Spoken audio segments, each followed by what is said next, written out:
the Lord Street Simon marriage and its curious termination, have long ceased to be a subject of interest in those exalted circles in which the unfortunate bridegroom moves. Fresh scandals have eclipsed it, and their more piquant details have drawn the gossips away from this 4-year-old drama. As I have reason to believe, however, that the full facts have never been revealed to the general public, and as my friend Sherlock Holmes had a considerable share in clearing the matter up, I feel that no memoir of him would be complete without some little sketch of this remarkable episode. It was a few weeks before my own marriage, during the days when I was still sharing rooms with Holmes in Baker Street, that he came home from an afternoon stroll to find a letter on the table waiting for him. I had remained indoors all day, for the weather had taken a sudden turn to rain, with high autumnal winds, and the Jezile bullet which I had brought back in one of my limbs as a relic of my Afghan campaign throbbed with dull persistence. With my body in one easy chair and my legs upon another, I had surrounded myself with a cloud of newspapers until at last, saturated with the news of the day, I tossed them all aside and lay listless, watching the huge crest and monogram upon the envelope upon the table and wondering lazily who my friend's noble correspondent could be. "Here is a very fashionable epistle," I remarked as he entered. "Your morning letters, if I remember right, were from a fishmonger and a tide-waiter." "Yes, my correspondence has certainly the charm of variety," he answered, smiling. "And the humbler are usually the more interesting. This looks like one of those unwelcome social summonses which call upon a man either to be bored or to lie." He broke the seal and glanced over the contents. "Oh, come, it may prove to be something of interest after all." "Not social, then?" "No, distinctly professional." "And from a noble client?" "One of the highest in England." "My dear fellow, I congratulate you. I assure you, Watson, without affectation, that the status of my client is a matter of less moment to me than the interest of his case. It is just possible, however, that also may not be wanting in this new investigation. You have been reading the papers diligently of late, have you not?" "It looks like it," said I ruefully, pointing to a huge bundle in the corner. "I have had nothing else to do." "It is fortunate, for you will perhaps be able to post me up." I read nothing except the criminal news and the agony column. The latter is always instructive. But if you have followed recent events so closely, you must have read about Lord Street Simon and his wedding. "Oh yes, with the deepest interest." "That is well. The letter which I hold in my hand is from Lord Street Simon. I will read it to you, and in return you must turn over these papers and let me have whatever bears upon the matter. This is what he says: "My dear Mr. Sherlock Holmes, Lord Backwater tells me that I may place implicit reliance upon your judgment and discretion. I have determined, therefore, to call upon you and to consult you in reference to the very painful event which has occurred in connection with my wedding. Mr. Lestrade of Scotland Yard is acting already in the matter, but he assures me that he sees no objection to your cooperation, and that he even thinks that it might be of some assistance. I will call at 4 o'clock in the afternoon, and, should you have any other engagement at that time, I hope that you will postpone it, as this matter is of paramount importance. Yours faithfully, Street Point Simon." It is dated from Grosvenor Mansions, written with a quill pen, and the noble lord has had the misfortune to get a smear of ink upon the outer side of his right little finger, remarked Holmes as he folded up the epistle. "He says 4 o'clock. It is 3 now. He will be here in an hour. Then I have just time, with your assistance, to get clear upon the subject. Turn over those papers and arrange the extracts in their order of time, while I take a glance as to who our client is." He picked a red-covered volume from a line of books of reference beside the mantelpiece. "Here he is," said he, sitting down and flattening it out upon his knee. "Lord Robert Walsingham de Vere Street Simon, second son of the Duke of Balmoral. Arms: azure, 3 caltrops in chief over a fess sable. Born in 1846. He's 41 years of age, which is mature for marriage. Was undersecretary for the colonies in a late administration. The Duke, his father, was at one time secretary for foreign affairs. They inherit Plantagenet blood by direct descent and tutor on the distaff side. Well, there is nothing very instructive in all this. I think that I must turn to you, Watson, for something more solid." "I have very little difficulty in finding what I want," said I. for the facts are quite recent and the matter struck me as remarkable. I feared to refer them to you, however, as I knew that you had an inquiry on hand and that you disliked the intrusion of other matters. Oh, you mean the little problem of the Grosvenor Square furniture van. That is quite cleared up now, though indeed it was obvious from the first. Pray give me the results of your newspaper selections. Here is the first notice which I can find. It is in the personal column of the Morning Post and dates, as you see, some weeks back. A marriage has been arranged, it says, and will, if rumor is correct, very shortly take place between Lord Robert St. Simon, second son of the Duke of Balmoral, and Miss Hatty Doran, the only daughter of Aloysius Doran, Yesque of San Francisco, California, USA. That is all. Terse and to the point, remarked Holmes, stretching his long, thin legs towards the fire. There was a paragraph amplifying this in one of the society papers of the same week. Ah, here it is. There will soon be a call for protection in the marriage market, for the present free trade principle appears to tell heavily against our home product. One by one, the management of the noble houses of Great Britain is passing into the hands of our fair cousins from across the Atlantic. An important addition has been made during the last week to the list of the prizes which have been borne away by these charming invaders.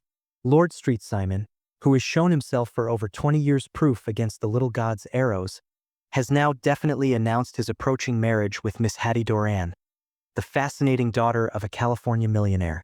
Miss Doran, whose graceful figure and striking face attracted much attention at the Westbury House festivities, is an only child, and it is currently reported that her dowry will run to considerably over the 6 figures, with expectancies for the future. As it is an open secret that the Duke of Balmoral has been compelled to sell his pictures within the last few years, and as Lord St. Simon has no property of his own save the small estate of Birchmoor, it is obvious that the Californian heiress is not the only gainer by an alliance which will enable her to make the easy and common transition from a Republican lady to a British peeress. Anything else? Asked Holmes, yawning. Oh yes, plenty.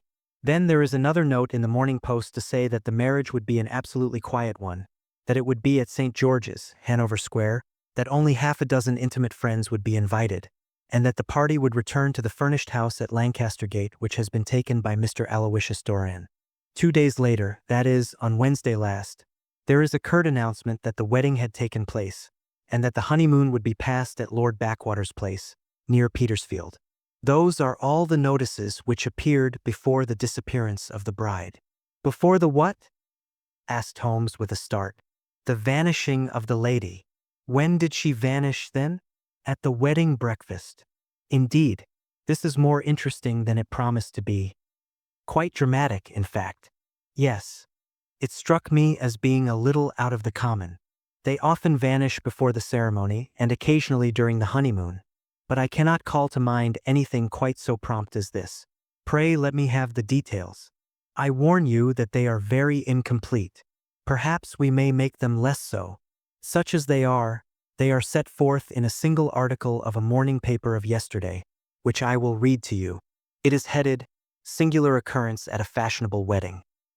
The family of Lord Robert St. Simon has been thrown into the greatest consternation by the strange and painful episodes which have taken place in connection with his wedding. The ceremony, as shortly announced in the papers of yesterday, occurred on the previous morning, but it is only now that it has been possible to confirm the strange rumors which have been so persistently floating about. In spite of the attempts of the friends to hush the matter up, so much public attention has now been drawn to it that no good purpose can be served by affecting to disregard what is a common subject for conversation.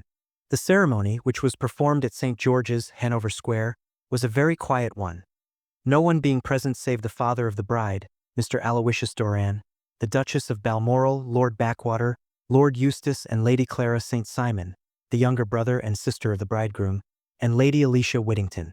The whole party proceeded afterwards to the house of Mr. Aloysius Doran, at Lancaster Gate, where breakfast had been prepared.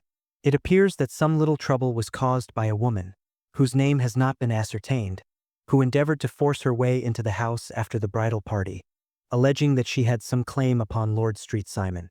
It was only after a painful and prolonged scene that she was ejected by the butler and the footman. The bride, who had fortunately entered the house before this unpleasant interruption, had sat down to breakfast with the rest, when she complained of a sudden indisposition and retired to her room. Her prolonged absence having caused some comment, her father followed her, but learned from her maid that she had only come up to her chamber for an instant, caught up an ulster and bonnet, and hurried down to the passage. One of the footmen declared that he had seen a lady leave the house thus apparelled, but had refused to credit that it was his mistress, believing her to be with the company. On ascertaining that his daughter had disappeared, Mr. Aloysius Doran, in conjunction with the bridegroom, instantly put themselves in communication with the police, and very energetic inquiries are being made, which will probably result in a speedy clearing up of this very singular business. Up to a late hour last night, however, nothing had transpired as to the whereabouts of the missing lady. There are rumors of foul play in the matter, and it is said that the police have caused the arrest of the woman who had caused the original disturbance, in the belief that, from jealousy or some other motive, she may have been concerned in the strange disappearance of the bride. And is that all? Only one little item in another of the morning papers, but it is a suggestive one. And it is that Miss Flora Miller, the lady who had caused the disturbance, has actually been arrested. It appears that she was formerly a danseuse at the Allegro, and that she has known the bridegroom for some years. There are no further particulars, and the whole case is in your hands now, so far as it has been set forth in the public press. And an exceedingly interesting case it appears to be. I would not have missed it for worlds. But there is a ring at the bell, Watson, and as the clock makes it a few minutes after 4, I have no doubt that this will prove to be our noble client. Do not dream of going, Watson, for I very much prefer having a witness, if only as a check to my own memory. Lord Robert St. Simon, announced our page boy, throwing open the door. A gentleman entered with a pleasant, cultured face, high-nosed and pale, with something perhaps of petulance about the mouth, and with the steady, well-opened eye of a man whose pleasant lot it had ever been to command and to be obeyed. His manner was brisk, and yet his general appearance gave an undue impression of age, for he had a slight forward stoop and a little bend of the knees as he walked. His hair, too, as he swept off his very curly-brimmed hat, was grizzled round the edges and thin upon the top. As to his dress, it was careful to the verge of foppishness, with high collar, black frock coat, white waistcoat, yellow gloves, patent leather shoes, and light-colored gaiters. He advanced slowly into the room, turning his head from left to right, and swinging in his right hand the cord which held his golden eyeglasses. "Good day, Lord St. Simon," said Holmes, rising and bowing. "Pray take the basket chair. This is my friend and colleague, Dr. Watson. Draw up a little to the fire, and we will talk this matter over. A most painful matter to me, as you can most readily imagine, Mr. Holmes. I have been cut to the quick. I understand that you have already managed several delicate cases of this sort, sir, though I presume that they were hardly from the same class of society." "No, I am descending. I beg pardon. My last client of the sort was a king." "Oh, really? I had no idea. And which king?" "The king of Scandinavia." "What? Had he lost his wife?" "You can understand," said Holmes suavely, "that I extend to the affairs of my other clients the same secrecy which I promised to you in yours." "Of course. Very right. Very right. I'm sure I beg pardon. As to my own case, I am ready to give you any information which may assist you in forming an opinion." "Thank you. I have already learned all that is in the public prints, nothing more. I presume that I may take it as correct. This article, for example, as to the disappearance of the bride." Lord St. Simon glanced over it. "Yes, it is correct as far as it goes. But it needs a great deal of supplementing before anyone could offer an opinion. I think that I may arrive at my facts most directly by questioning you." "Pray do so. When did you first meet Miss Hatty Doran?" "In San Francisco, a year ago." "You were traveling in the States?" "Yes." "Did you become engaged then?" "No." "But you were on a friendly footing?" "I was amused by her society, and she could see that I was amused." "Her father is very rich?" "He is said to be the richest man on the Pacific slope." "And how did he make his money?" "In mining. He had nothing a few years ago. Then he struck gold, invested it, and came up by leaps and bounds." "Now, what is your own impression as to the young ladies?" Your wife's character? The nobleman swung his glasses a little faster and stared down into the fire. You see, Mr. Holmes, said he, my wife was 20 before her father became a rich man. During that time she ran free in a mining camp and wandered through woods or mountains, so that her education has come from nature rather than from the schoolmaster. She is what we call in England a tomboy, with a strong nature, wild and free, unfettered by any sort of traditions. She is impetuous, volcanic, I was about to say. She is swift in making up her mind and fearless in carrying out her resolutions. On the other hand, I would not have given her the name which I have the honor to bear. He gave a little stately cough. Had not I thought her to be at bottom a noble woman? I believe that she is capable of heroic self-sacrifice and that anything dishonorable would be repugnant to her. Have you her photograph? I brought this with me. He opened a locket and showed us the full face of a very lovely woman. It was not a photograph but an ivory miniature, and the artist had brought out the full effect of the lustrous black hair, the large dark eyes, and the exquisite mouth. Holmes gazed long and earnestly at it. Then he closed the locket and handed it back to Lord Street Simon. The young lady came to London, then, and you renewed your acquaintance? Yes, her father brought her over for this last London season. I met her several times, became engaged to her, and have now married her. She brought, I understand, a considerable dowry? A fair dowry, not more than is usual in my family. And this, of course, remains to you, since the marriage is a fait accompli? I really have made no inquiries on the subject. Very naturally not. Did you see Miss Doran on the day before the wedding? Yes. Was she in good spirits? Never better. She kept talking of what we should do in our future lives. Indeed, that is very interesting. And on the morning of the wedding, she was as bright as possible, at least until after the ceremony. And did you observe any change in her then? Well, to tell the truth, I saw then the first signs that I had ever seen that her temper was just a little sharp. The incident, however, was too trivial to relate and can have no possible bearing upon the case. Pray let us have it. For all that. Oh, it is childish. She dropped her bouquet as we went towards the vestry. She was passing the front pew at the time, and it fell over into the pew. There was a moment's delay, but the gentleman in the pew handed it up to her again, and it did not appear to be the worse for the fall. Yet when I spoke to her of the matter, she answered me abruptly. And in the carriage, on our way home, she seemed absurdly agitated over this trifling cause. Indeed, you say that there was a gentleman in the pew. Some of the general public were present. Then, oh yes, it is impossible to exclude them when the church is open. This gentleman was not one of your wife's friends? No, no. I call him a gentleman by courtesy, but he was quite a common-looking person. I hardly noticed his appearance. But really I think that we are wandering rather far from the point.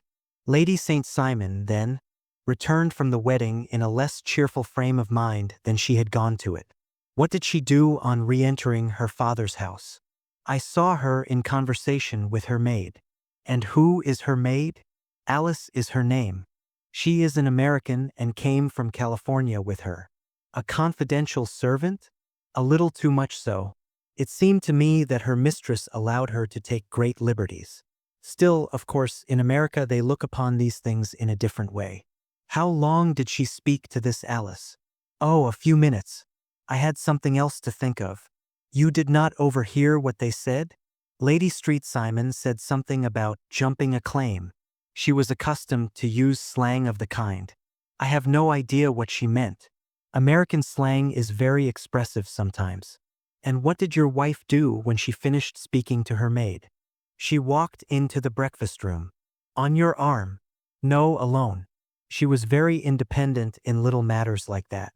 Then, after we had sat down for 10 minutes or so, she rose hurriedly, muttered some words of apology, and left the room. She never came back.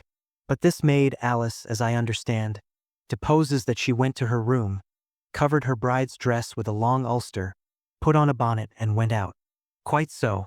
And she was afterwards seen walking into Hyde Park in company with Flora Miller, a woman who is now in custody, and who had already made a disturbance at Mr. Doran's house that morning. Ah yes, I should like a few particulars as to this young lady, and your relations to her. Lord Street Simon shrugged his shoulders and raised his eyebrows. We have been on a friendly footing for some years. I may say on a very friendly footing. She used to be at the Allegro. I have not treated her ungenerously, and she had no just cause of complaint against me. But you know what women are, Mr. Holmes. Flora was a dear little thing, but exceedingly hot-headed and devotedly attached to me.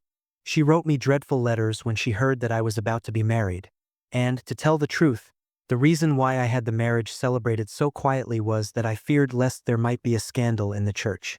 She came to Mr. Doran's door just after we returned, and she endeavored to push her way in, uttering very abusive expressions towards my wife, and even threatening her.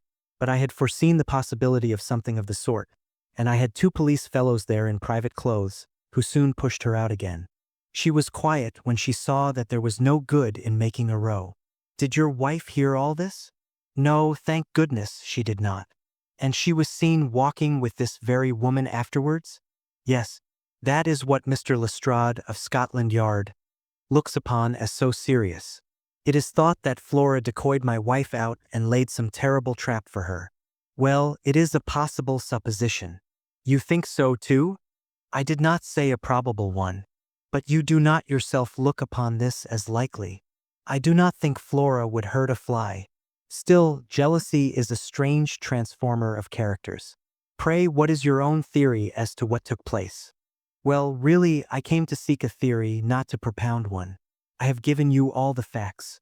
Since you ask me, however, I may say that it has occurred to me as possible that the excitement of this affair, the consciousness that she had made so immense a social stride, had the effect of causing some little nervous disturbance in my wife. In short, that she had become suddenly deranged? Well, really, when I consider that she has turned her back, I will not say upon me, but upon so much that many have aspired to without success, I can hardly explain it in any other fashion. Well, certainly that is also a conceivable hypothesis, said Holmes, smiling. And now, Lord St. Simon, I think that I have nearly all my data. May I ask whether you were seated at the breakfast table so that you could see out of the window? We could see the other side of the road and the park. Quite so. Then I do not think that I need to detain you longer. I shall communicate with you. Should you be fortunate enough to solve this problem, said our client, rising. I have solved it. Eh? What was that? I say that I have solved it. Where, then, is my wife? That is a detail which I shall speedily supply. Lord Street Simon shook his head. I am afraid that it will take wiser heads than yours or mine, he remarked, and bowing in a stately, old-fashioned manner he departed. It is very good of Lord Street Simon to honor my head by putting it on a level with his own, said Sherlock Holmes, laughing. I think that I shall have a whiskey and soda and a cigar after all this cross-questioning. I had formed my conclusions as to the case before our client came into the room. My dear Holmes, I have notes of several similar cases, though none, as I remarked before, which were quite as prompt. My whole examination served to turn my conjecture into a certainty. Circumstantial evidence is occasionally very convincing, as when you find a trout in the milk, to quote Thoreau's example. But I have heard all that you have heard, without, however, the knowledge of pre-existing cases which serves me so well.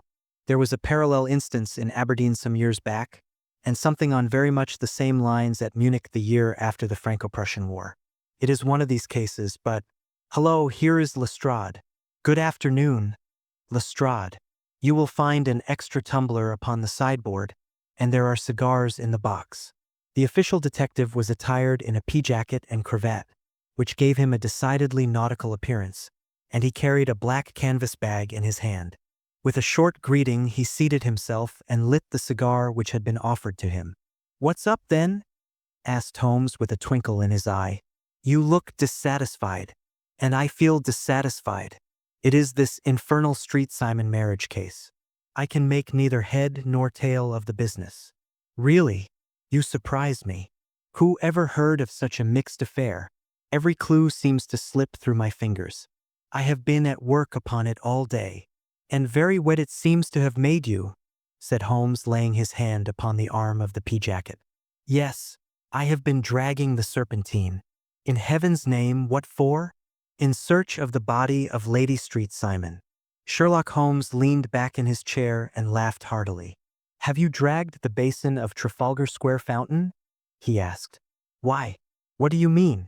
Because you have just as good a chance of finding this lady in the one as in the other. Lestrade shot an angry glance at my companion.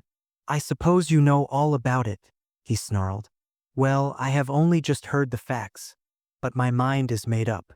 Oh, indeed. Then you think that the Serpentine plays no part in the matter. I think it very unlikely. Then perhaps you will kindly explain how it is that we found this in it? He opened his bag as he spoke, and tumbled onto the floor a wedding dress of watered silk, a pair of white satin shoes, and a bride's wreath and veil, all discolored and soaked in water. There, said he, putting a new wedding ring upon the top of the pile. There is a little nut for you to crack, Master Holmes. Oh, indeed, said my friend, blowing blue rings into the air. You dragged them from the Serpentine? No, they were found floating near the margin by a park keeper. They have been identified as her clothes, and it seemed to me that if the clothes were there the body would not be far off. By the same brilliant reasoning, every man's body is to be found in the neighborhood of his wardrobe. And pray, what did you hope to arrive at through this? At some evidence implicating Flora Miller in the disappearance. I am afraid that you will find it difficult. Are you indeed now? Cried Lestrade with some bitterness. I am afraid, Holmes, that you are not very practical with your deductions and your inferences. You have made 2 blunders in as many minutes. This dress does implicate Miss Flora Miller. And how? In the dress is a pocket. In the pocket is a card case. In the card case is a note. And here is the very note. He slapped it down upon the table in front of him. Listen to this. You will see me when all is ready. Come at once. FHM. Now my theory all along has been that Lady Street Simon was decoyed away by Flora Miller, and that she, with confederates no doubt, was responsible for her disappearance. Here, signed with her initials, is the very note which was no doubt quietly slipped into her hand at the door and which lured her within their reach. Very good, Lestrade, said Holmes, laughing. You really are very fine indeed. Let me see it. He took up the paper in a listless way, but his attention instantly became riveted, and he gave a little cry of satisfaction. This is indeed important, said he. Ha! You find it so? Extremely so. I congratulate you warmly. Lestrade rose in his triumph and bent his head to look. Why? He shrieked. You're looking at the wrong side. On the contrary, this is the right side. The right side? You're mad. Here is the note written in pencil over here. And over here is what appears to be the fragment of a hotel bill, which interests me deeply. There's nothing in it. I looked at it before, said Lestrade. October 4th, rooms 8s. Breakfast 2s, 6D. Cocktail 1s. Lunch 2s, 6D. Glass sherry, 8D. I see nothing in that. Very likely not. It is most important all the same. As to the note, it is important also, or at least the initials are, so I congratulate you again. I've wasted time enough, said Lestrade, rising. I believe in hard work and not in sitting by the fire spinning fine theories. Good day, Mr. Holmes, and we shall see which gets to the bottom of the matter first. He gathered up the garments, thrust them into the bag, and made for the door. Just one hint to you, Lestrade, drawled Holmes before his rival vanished. I will tell you the true solution of the matter. Lady Street Simon is a myth. There is not, and there never has been, any such person. Lestrade looked sadly at my companion. Then he turned to me, tapped his forehead 3 times, shook his head solemnly, and hurried away. He had hardly shut the door behind him when Holmes rose to put on his overcoat. There is something in what the fellow says about outdoor work, he remarked. So I think, Watson, that I must leave you to your papers for a little.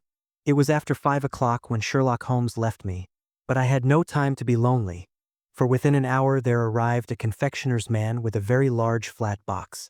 This he unpacked with the help of a youth whom he had brought with him, and presently, to my very great astonishment, a quite Epicurean little cold supper began to be laid out upon our humble lodging-house mahogany. There were a couple of brace of cold woodcock, a pheasant, a pied de foie gras pie with a group of ancient and cobwebby bottles. Having laid out all these luxuries, my two visitors vanished away, like the genii of the Arabian Nights, with no explanation save that the things had been paid for and were ordered to this address. Just before 9 o'clock Sherlock Holmes stepped briskly into the room. His features were gravely set, but there was a light in his eye which made me think that he had not been disappointed in his conclusions. "They have laid the supper, then?" he said, rubbing his hands. "You seem to expect company. They have laid for 5. "Yes, I fancy we may have some company dropping in," said he. "I am surprised that Lord Street Simon has not already arrived. Ha! I fancy that I hear his step now upon the stairs." It was indeed our visitor of the afternoon who came bustling in, dangling his glasses more vigorously than ever, and with a very perturbed expression upon his aristocratic features. "My messenger reached you, then?" asked Holmes. "Yes, and I confess that the contents startled me beyond measure." "Have you good authority for what you say?"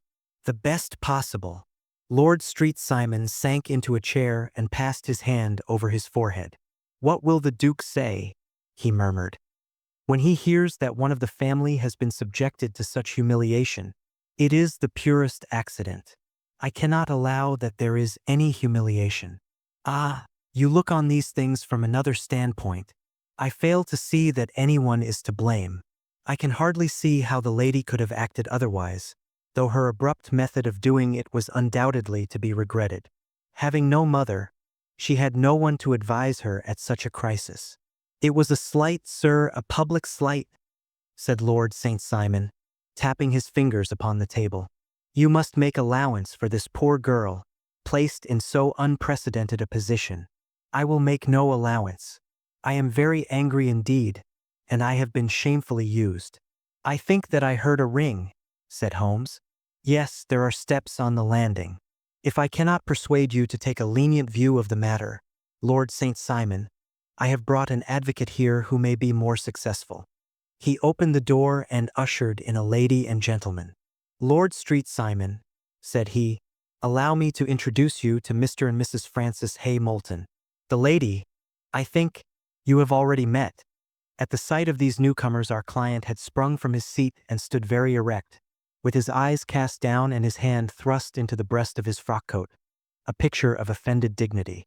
The lady had taken a quick step forward and had held out her hand to him, but he still refused to raise his eyes. It was as well for his resolution, perhaps, for her pleading face was one which it was hard to resist. "You're angry, Robert," said she. "Well, I guess you have every cause to be." "Pray make no apology to me," said Lord Street Simon bitterly. "Oh, yes, I know that I have treated you real bad and that I should have spoken to you before I went. But I was kind of rattled, and from the time when I saw Frank here again, I just didn't know what I was doing or saying. I only wonder I didn't fall down and do a faint right there before the altar. Perhaps, Mrs. Moulton, you would like my friend and me to leave the room while you explain this matter?"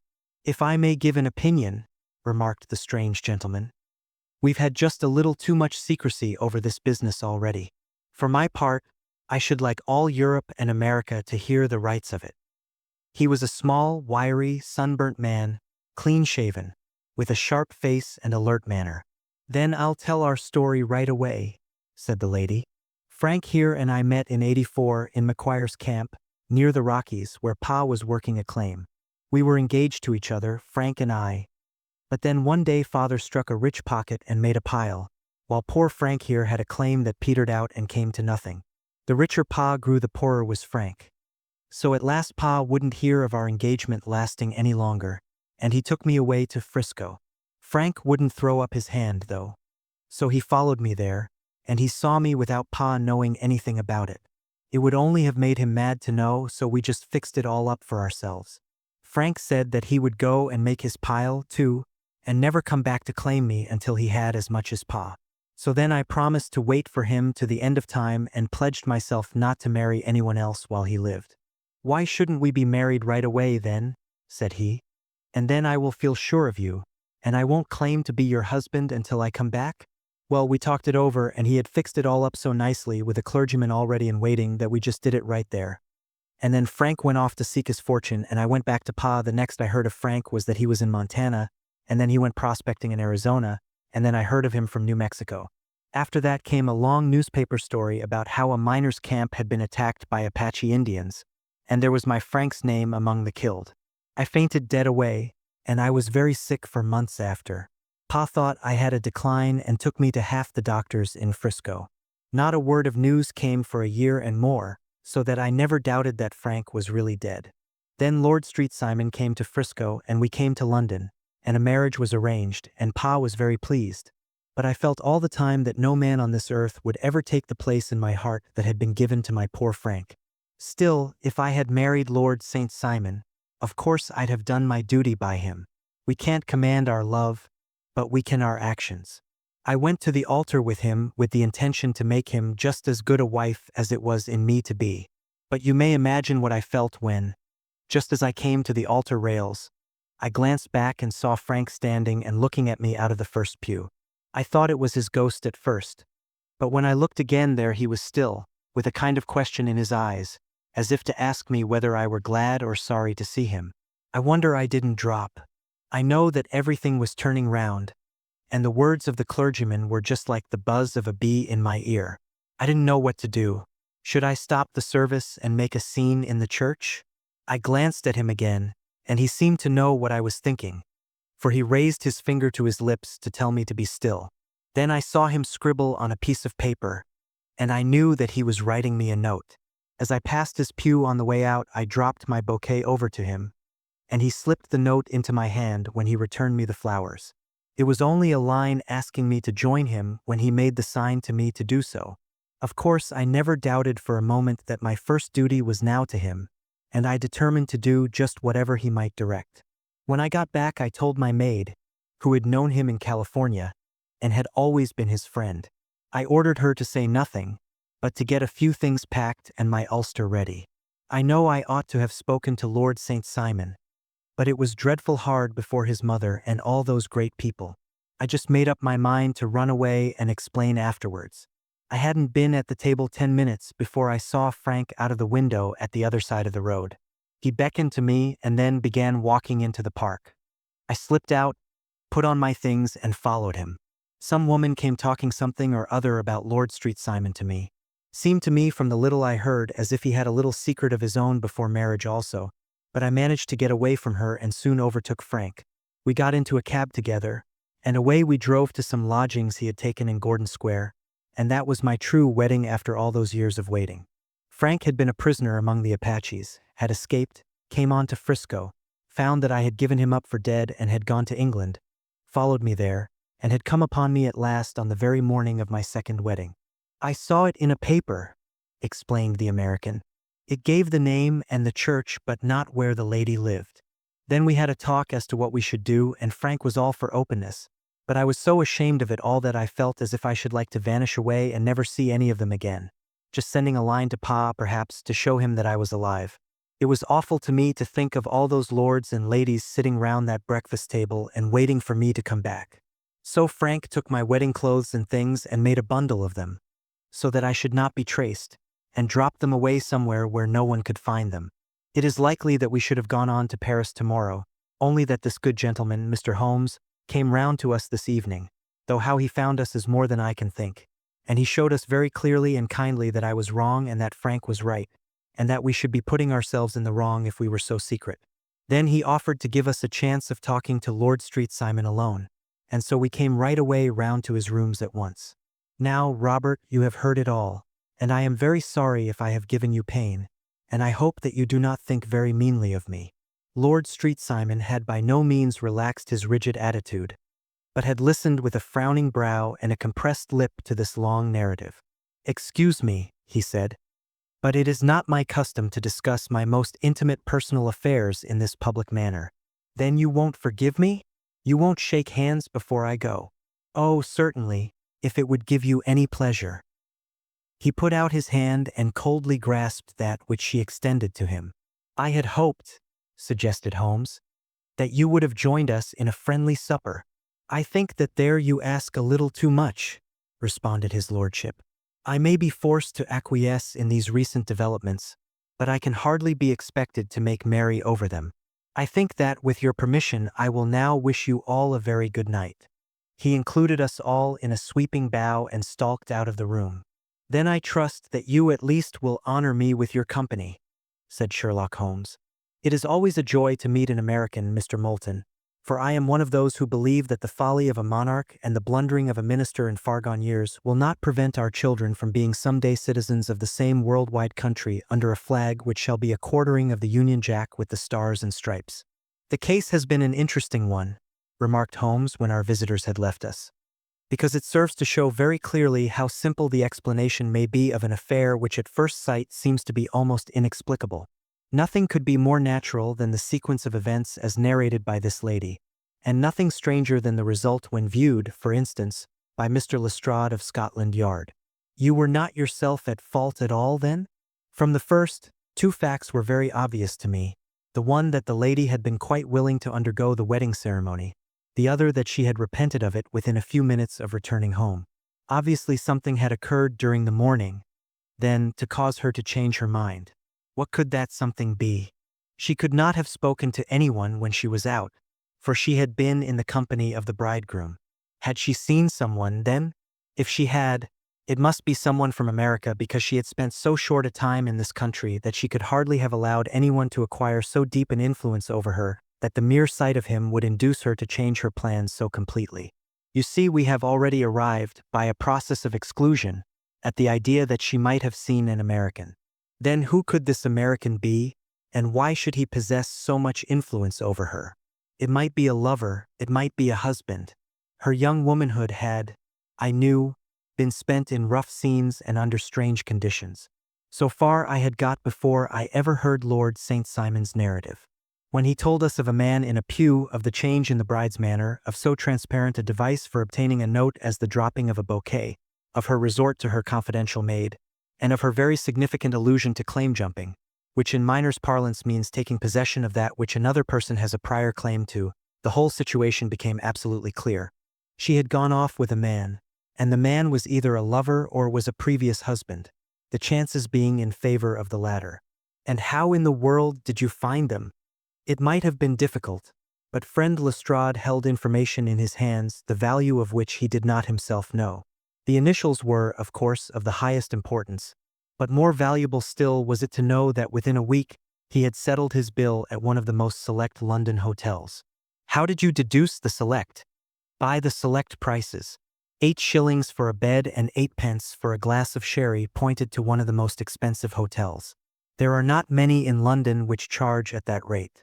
In the second one, which I visited in Northumberland Avenue, I learned by an inspection of the book that Francis H. Moulton, an American gentleman, had left only the day before, and on looking over the entries against him, I came upon the very items which I had seen in the duplicate bill. His letters were to be forwarded to 226 Gordon Square. So thither I traveled, and being fortunate enough to find the loving couple at home, I ventured to give them some paternal advice and to point out to them that it would be better in every way that they should make their position a little clearer both to the general public and to Lord St. Simon in particular. I invited them to meet him here, and, as you see, I made him keep the appointment. But with no very good result, I remarked. His conduct was certainly not very gracious. "Ah, Watson," said Holmes, smiling, "perhaps you would not be very gracious either, if, after all the trouble of wooing and wedding, you found yourself deprived in an instant of wife and of fortune. I think that we may judge Lord St. Simon very mercifully and thank our stars that we are never likely to find ourselves in the same position. Draw your chair up and hand me my violin, for the only problem we have still to solve is how to while away these bleak autumnal evenings."